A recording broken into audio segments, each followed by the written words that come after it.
This is teaching, and you know how it is. We weave stories for you, stitch by stitch. Don't go anywhere. Any my neck they carry head, any my head they carry sense. Check in the sense. Check in the sense.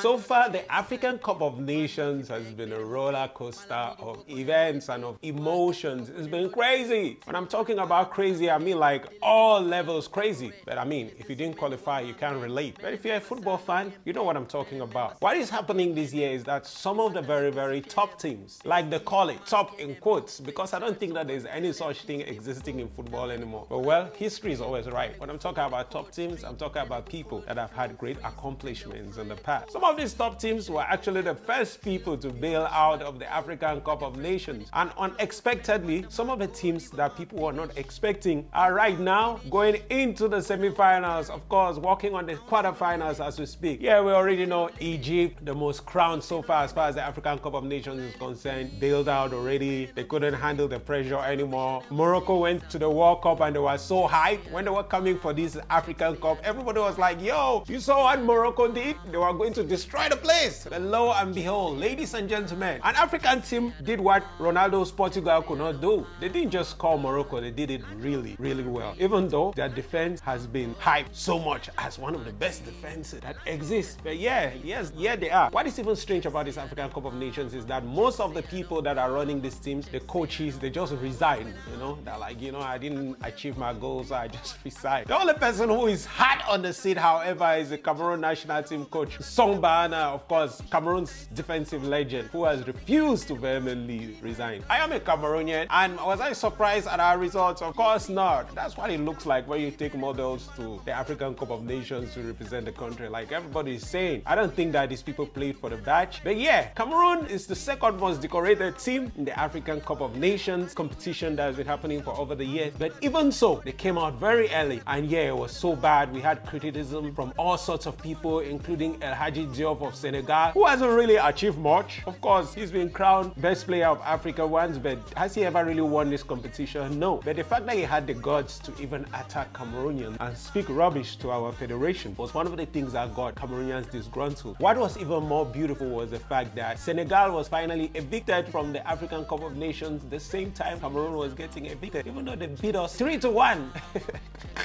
in the round of 16. This is crazy, and this is what I'm talking about, roller coaster of emotions. Cameroonians could not wait for that to happen, but when it did happen, when Senegal was taken out of the competition, the social media platforms went crazy. People went back uprooting Diop's pictures and then insulting him and not saying, you spoke about our federation, what about you now? What about you now? Well, yeah, but that's what's happening, you know. It's amazing. For those of you that are criticizing African football, that African football is not where it's supposed to be, still behind, I'm sorry to burst your bubble. This is a whole different ball game. This is on another level. The same goals and even better. The same emotions and even better. African football is like top on the charts, you know? I know I'm not Asian. I'm not supposed to be focused on Asian football right now, but that too is going on right now. But you know, every day, go to Twitter and you see the trends. The AFCON 2023. It's that crazy. It is that high. It is that big. And until people begin to respect AFCON, I don't know where we're going to get ourselves to, because I feel that just like Neymar said, African players are one of the strongest of the world. They probably don't give as much for their national team like they do for their club. But yeah, African Cup, however, is one of the best. But this is what I'm here to talk to you about. Well, what is happening in the African Cup of Nations is that one of the top teams in the world, of course, again, like I said in quotes, consider the top teams. The only top team that is still in this competition right now, I'm ruling and going high, is Nigeria. At the beginning of this competition, Nigerians and everybody else in the world was saying that Nigeria is one of those countries that, I mean, the way their team has been performing in the past, they don't see anything happening. But however, the best player in Africa right now is in Nigeria. Of course, Victor Osimhen, who is recently being strongly needed by Chelsea. Yeah, because of that, everybody was claiming that Nigeria has one of the strongest attacks. But you know, a tree cannot make a forest. It's important to note that most of their wins have been through a one-goal difference. But one thing that I must comment about the Nigerian team is that they have had an almost impenetrable defense. Man, how can a defense be so strong? I know Victor Osimhen has been playing an amazing and key role as far as this national team is concerned. Yeah, so much so that their game against Cameroon, when he was done playing Cameroon and being active for 90 minutes and continuously active for the whole time of the game, they had to take him for a drug test, which is crazy. I mean, it's crazy. Like, it's a player not supposed to be active. It's crazy that even now, Victor Osimhen is complaining about his stomach ache and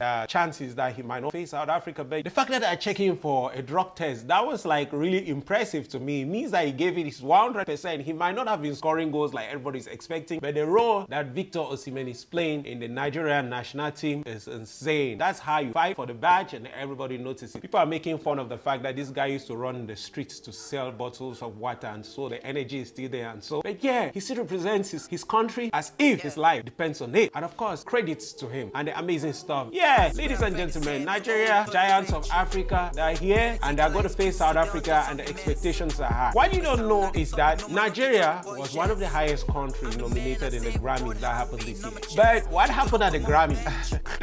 No Nigerian took home any Grammy. That's insane. I mean, with all the Grammys, Davido alone bagged 3 nominations. It's his first time to be nominated. He bagged 3 nominations, and ladies and gentlemen, he went home with nothing. Now, what is social media saying? Nigerians are pleading on the Super Eagles to salvage their name and win South Africa, you know, because of course the embarrassment is crazy. You know who took home? The only African that took home an award? Tyler, for her song that is promoting squidding.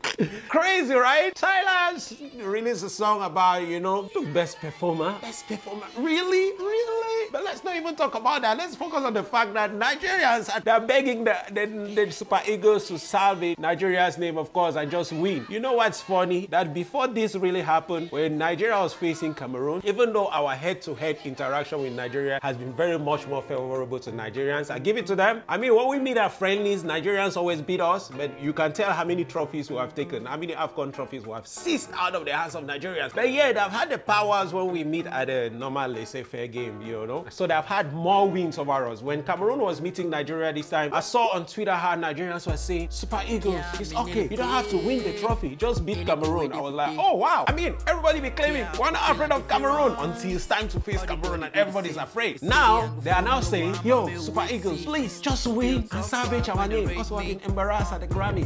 Crazy, right? But you know, that's the fun about social media. The hypes, you know, the bad, the good, and the ugly. Well, the game is happening. We're not done with the roller coaster. I want to see what's going on. What is happening is that Cameroon has been having a crazy fight with Ivory Coast. Very subtle, yeah, very subtle. But one of the countries that Cameroon really wants out, of course, according to social media from the AFCON, is Ivory Coast. But for some reason, Ivory Coast, who was barely hanging on the branch of the broken tree, is now really pushing the force and fighting for their country and trying to prove a point that, yo, we seem to have qualified in a very controversial way. But here we are, and we're about to take this trophy. The Cameroonians are praying that this shouldn't happen. But you know what's funny? One of the countries that are probably added on the list is Nigeria. How did Nigeria insult Cameroon so well? Aside the fact that I pray that their pride should be salvaged by the Super Eagles. One of the things Cameroonians are praying for is that Nigerians should back down here so that they don't come to our faces and be talking about how the only useful thing about us is pepper. Of course, the only useful thing about us is not pepper. You guys chill. I mean, I know how it's going to be. If Ivory Coast and Nigeria that face each other would have been crazy, but now they're all going to be facing different opponents. Imagine how high it's going to be for Cameroonians if these two teams just back out. South African goalkeeper, the legend, the super legend, whom we did not know exists, we saved 4 penalties.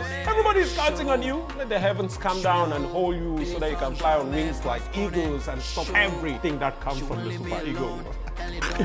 Yeah, that's what we had for you guys as far as this edition of the show is concerned. And you know how it is. If you love our show and you love what we give you every week and you're following the AFCON and you have comment support, do so in our comment section because it's only going to get more hype than this. You know how it is. This was your favorite show, Stitching. And you know, we weave stories for you, stitch by stitch. Until next time, where we're going to be dishing out and talking about the Grammys. Don't leave and don't go anywhere. It's your ever smiling black boy. You already know. Yeah, niggas here.